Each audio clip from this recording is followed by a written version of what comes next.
നമസ്കാരം. പത്തനംതിട്ട KSRT സ്റ്റാൻഡിൽ ഒരു 12 മണി കഴിഞ്ഞാൽ യാത്രക്കാർക്ക് ടെർമിനൽ നിൽക്കാൻ പോലും പറ്റാത്ത അവസ്ഥയാണ്.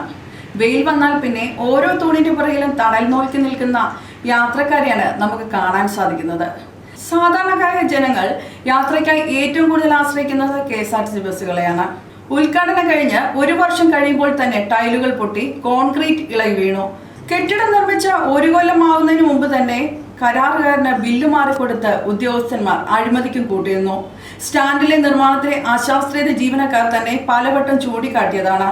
KSRTCയുടെ ആസ്ഥാനത്ത് നിന്നെത്തിയ എഞ്ചിനീയർ ആയിരുന്നു എല്ലാ പണികൾക്കും മേൽനോട്ടം വഹിച്ചത്. കെട്ടിട നിർമ്മാണത്തിലെ അഴിമതികൾ വിജിലൻസ് അന്വേഷിക്കണമെന്ന് അന്നേ ആറന്മുള MLAയും ഇപ്പോഴത്തെ ആരോഗ്യവകുപ്പ് മന്ത്രിയുമായ വീണ ജോർജ് ആവശ്യപ്പെട്ടിരുന്നു. അഴിമതി കെട്ടിടം നിർമ്മിച്ച കരാറുകാരന് വേഗത്തിലാണ് എല്ലാ ബില്ലുകളും മാറ്റിക്കിട്ടിയത് എന്നത് എടുത്തു പറയത്തക്ക വിശേഷണമാണ്.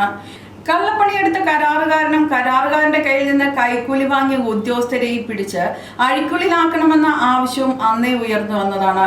ഇതിനെല്ലാം പുറമെ നോക്കുകുത്തിയായി നിൽക്കുന്ന ഒരു പോലീസ് എയ്ഡ് പോസ്റ്റും നമുക്കിവിടെ കാണാൻ സാധിക്കും. പേര് മാത്രമേ ഉള്ളൂ, പോലീസും ഇല്ല. ചോദിച്ചപ്പോൾ സീസൺ ടൈമിൽ മാത്രമേ പോലീസ് കാണൂ എന്നാണ് അറിയാൻ സാധിച്ചത്.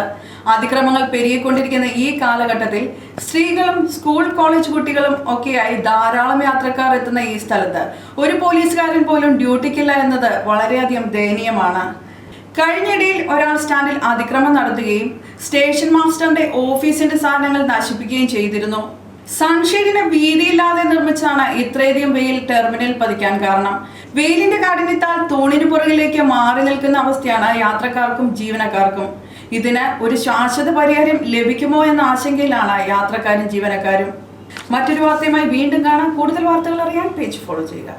ഒരു സാധനം വെച്ചെടുത്ത് കാണില്ല. എന്നാലും അതെവിടെ പോയി? അതെ, നിങ്ങൾ എങ്ങനെ അത് കണ്ടായിരുന്നോ? ഞാനെങ്ങും കണ്ടില്ല. ആകെ കയ്യിലുണ്ടായിരുന്ന ഒരെണ്ണം പെങ്കുചെറണ വളർന്നു വരുന്നത്. അതെങ്ങനെയാ? അതിനെ പറ്റിയുള്ള ബോധമൊന്നും ഇവിടെ ആർക്കും ഇല്ലല്ലോ. അതൊക്കെ പഴയതല്ലേ. പിന്നെ പുതിയത് കുറെ അങ്ങ് വാങ്ങി കൂട്ടുമല്ലേ.